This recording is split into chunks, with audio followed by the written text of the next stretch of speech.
ఈనాటి ఈ యొక్క రామ్సీ ఏదైతే ఈ యొక్క లాంచింగ్ కార్యక్రమం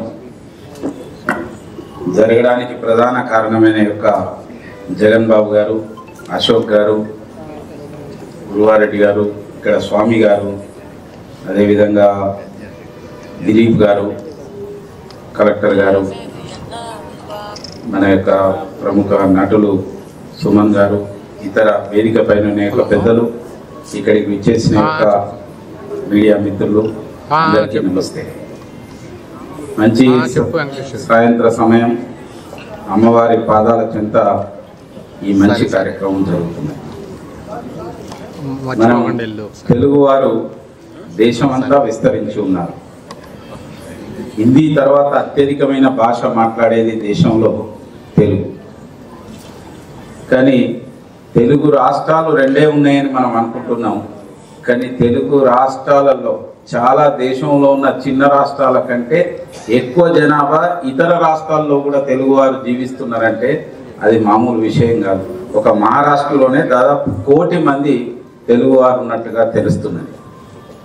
అదేవిధంగా మన పక్కన కర్ణాటకలో కానీ మిగతా అనేక రాష్ట్రాల్లో కూడా పెద్ద ఎత్తున విస్తరించి ఉన్నారు. అయితే మామూలుగా ఒక భాష గురించి అనేక రకాల కార్యక్రమాలు జరుగుతూ ఉంటాయి. ఒక భాష మాట్లాడే వాళ్ళందరూ కలుసుకోవడం, ఒక సంస్కృతి, ఒక కళలు, ఇలాంటి సర్వసామాన్యంగా జరుగుతూ ఉంటాయి. కానీ ఇందులో ఇంకొక ఎక్స్ట్రా పాయింట్ ఉంది. అదేమిటంటే కేవలం కళలు భాషనే కాకుండా కామర్స్ అండ్ ఇండస్ట్రీస్ అంటే వాణిజ్యం, పరిశ్రమ, దాంతో కూడా లింకప్ కావాలని, ఇది చాలా మనం అందరం కూడా ఆలోచించవలసిన యొక్క విషయం. మరి మహారాష్ట్రకు రాజధాని ముంబై దేశానికే వాణిజ్య రాజధాని. అటువంటి ముంబైతోని తెలుగు రాష్ట్రాలు కనెక్ట్ అయితే తప్పక తెలుగు రాష్ట్రాల్లో ఉన్న యొక్క మరి అందరికీ, తెలుగు మాట్లాడే వారికి, దేశంలో తెలుగు మాట్లాడే వారికి అందరికీ కూడా ఒక మంచి కనెక్టివిటీ దొరికే అవకాశం ఉంది. రాబోయే రోజులలో ఆ యొక్క మరి ఈ యొక్క సమ్మిళితం, ఈ సమ్మేళనాలు ఇంకా అనేక నగరాలకు విస్తరించి, అనేక చోట్లకు విస్తరించి ఈ వాణిజ్య రంగంలో దేశంలోనే అత్యున్నతమైన యొక్క స్థితిలో తెలుగు వాళ్ళు ఉండడం కోసం ఒక ప్రారంభం అనేది ఇవాళ ఇక్కడ జరిగిందని చెప్పి నేను భావిస్తున్నాను. ఎందుకనంటే మనం దేశంలో పెద్ద బిజినెస్ వాళ్ళ పేర్లు అంటే మీ అందరికీ తెలుసు. అంబానీ, లేకపోతే అదానీ, ఇలా అనేక టాటా, బిర్లా పేర్లు వింటుంటాం. కానీ వాళ్ళ తెలుగు వారి పేరు వినడం కొద్దిగా తక్కువనే ఉంటుంది. అంటే తెలుగు వాళ్ళు మరి అదే ప్రపంచంలో అనేక సంస్థలకు సిఇఓస్గా పనిచేస్తున్నారు. దాదాపు 30-35 మంది సిఇఓలుగా బిలియనియర్ సంస్థలకు పనిచేస్తున్నారు. కానీ వాణిజ్య రంగంలో, వ్యాపార రంగంలో ఇంకా ఒక ఉన్నతమైన యొక్క స్థితికి రావడం కోసం ఆలోచన అనేది ముఖ్యం. ఆ ఆలోచన కలిగించేదే ఈ తెలంగాణ, ఆంధ్ర, మహారాష్ట్ర యొక్క chamber of commerce and industry సంస్థ. కాబట్టి ఈ సంస్థ ఇటీవల తెలంగాణలో ప్రారంభమైంది. నేను తెలంగాణ హైదరాబాద్ నుంచి వచ్చాను. ఆ రోజు అక్కడి యొక్క గవర్నర్ గారు వచ్చారు.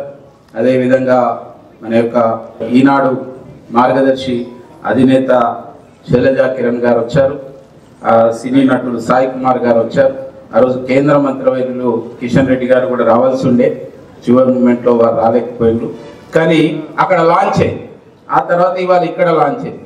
నెక్స్ట్ ఇంకా మిగతా అనేక చోట్ల కూడా ఈ లాంచింగ్ అనేది కేవలం ఇది ప్రారంభం మాత్రమే. కానీ ఇవాళ ఈ తెలుగు విషయంలో ముఖ్యంగా పిల్లలు చాలా ఇబ్బందులు ఏర్పడబోతున్నాయి.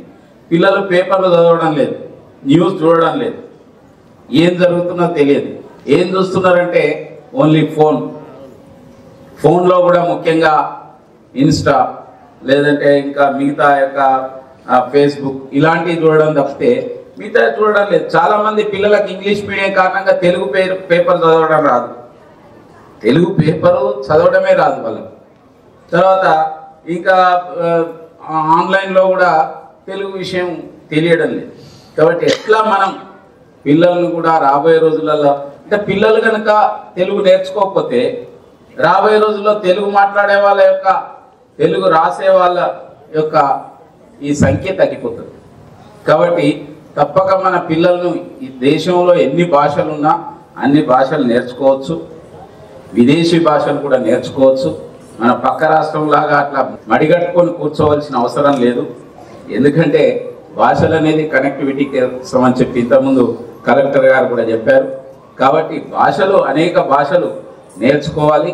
తెలుగును కూడా తప్పక మన పిల్లలకు కూడా నేర్పడం ద్వారా ముఖ్యంగా ఈ యొక్క ఏదైతే టామ్సీ ఏదైతే ఈ కార్యక్రమం ఉందో ఇది రాబోయే రోజులలో ఇంకా ఎక్కువ మందిలో ఒక ఆలోచన కలిగించి ఈ యొక్క కళలు అదేవిధంగా భాష ఈ భాష కలిగిన యొక్క మన భాషను మనం కాపాడుకోవడమే కాకుండా ఈ యొక్క వాణిజ్యం విషయంలో కూడా రాబోయే రోజులలో మనం దీన్ని పెద్ద ఎత్తున ముందుకు తీసుకెళ్లాలని చెప్పి నేను కోరుతూ ఈరోజు ఒక మంచి అవకాశంగా ఈ యొక్క ఆంధ్ర రాజధానిలో ఇక్కడ ఈ ప్రారంభమైన యొక్క ఈ టామ్సీ కార్యక్రమం భవిష్యత్తులో ఇంకా ముందుకు వెళ్ళాలని నేను కోరుతూ తప్పక తెలంగాణ వైపు నుంచి ఏదైతే దీనికి పూర్తి స్థాయి సహకారం ఉంటుందని చెప్పి నేను మీకు ఈ సందర్భంగా విన్నవిస్తూ నిర్వాహకులందరికీ కూడా హృదయపూర్వకమైన ధన్యవాదాలు అర్పిస్తాను. Thank you. నమస్తే.